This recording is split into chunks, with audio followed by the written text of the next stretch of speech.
know, my name is Georgianne Ford, the Alpha Center for Divorce Mediation. And today we have returning one of our divorce mediators, our attorney mediators, Debbie Snyder.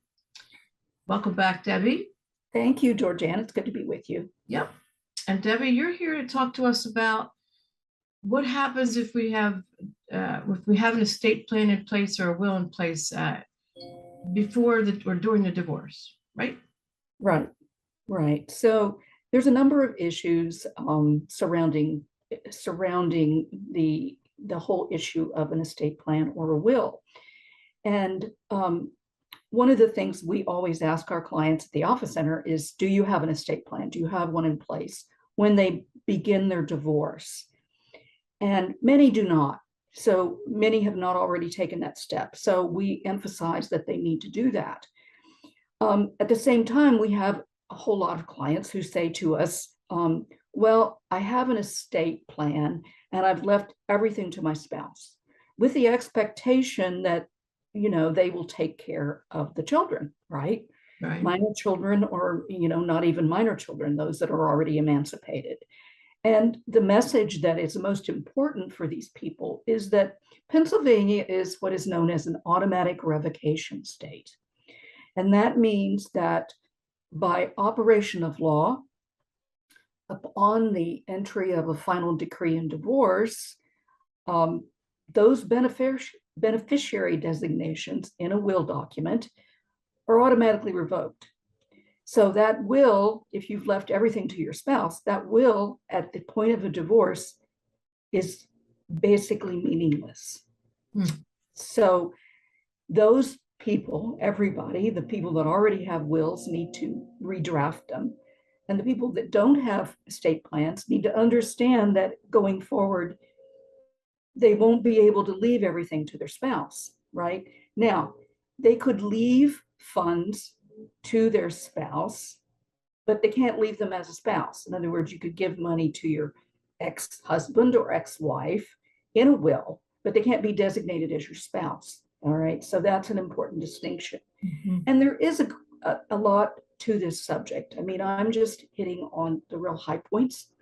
And so I would say that at the Alpha Center, we really emphasize this subject, and we really emphasize that, we can make a referral to the couple from our referral directory and send them to estate planning attorneys that will do a really good job for them, that will advise them adequately. And I also want them to understand that a simple estate plan, a simple will, is not an enormously daunting process, nor is it terribly expensive. I was just going to ask you that.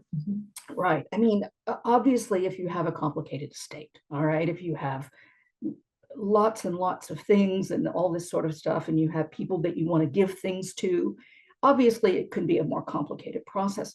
But a lot of people, have a pretty simple scenario. And so writing a document that addresses these issues is not, like I said, is not necessarily daunting, or is it terribly expensive. And like I said, we can make referrals to people that we trust, that we appreciate what they do for our clients. So Debbie, when do you suggest we do that? Well, I would suggest that people do that as soon as possible after the final decree in divorce. All right. Now, in a perfect world, I suppose that as you're finalizing your divorce, as everything is getting settled and you've written your agreement, you begin that process of an estate plan. Who do we go to? And it also is important to understand that there's many attorneys who, particularly if you use them prior to the divorce, who can probably update your wills, and it won't be a conflict of interest for them to do an estate plan, even though your estate plan for each of you, even though you're now divorced. All right, that's an important thing to consider. Now, not all attorneys will do that, so you have to speak to them about it. But ideally, you start it when you're still married, so that as soon as the divorce is final, that new estate plan is in place. But people are pretty overwhelmed. Many of our clients are really busy with making these decisions, and they don't want anything else on their plate that they have to deal with. So what I say is get it done as soon as the divorce is final.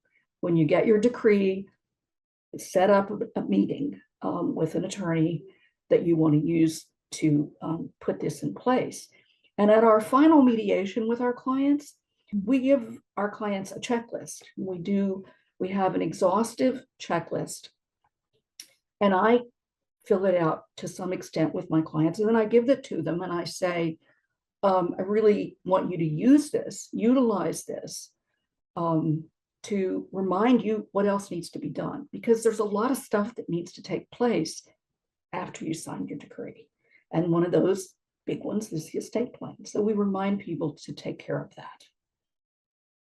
You know what? I love that because it just makes me feel as a client that there's a beginning, it doesn't end at the very end. You're taking care of me to make sure that I'm finishing up all the things that I have to. A checklist is the perfect tool. Yeah, it is. It's a useful tool. Yeah, it is, because it says, okay, I can keep track. I don't have to remember it. I can write it down on this checklist, and there's even room to make notes on it, so you can add stuff to it. Very helpful. In addition to what we've provided on there. So it is a good idea. And I also think people reach a certain peace of mind. I think when you're divorcing, it's obviously a big life change for everybody. But if you put your new estate plan in place, I really think the peace of mind that you can receive from those actions is worth a lot. And I think I hope a lot of our clients understand that. Mm-hmm. I like the fact that you can refer me to someone that you have that is not going to cost a whole ton of money. Right. Reliable people who won't let you down. That's really what you want. Thanks, Debbie. Thanks for coming back. This was just a good little message for us. That's something we wouldn't think about. And you gave us that, hey, it's great to do during, but definitely do at the end. Right, exactly. So, all right. Well, we'll see you back next month, I hope. Thank you, Georgia. Yeah. Any of you have questions for Debbie about estate planning, where to get started, when to get started? Any questions for Alpha Center, please give us a call at 1-800-310-9085. All right.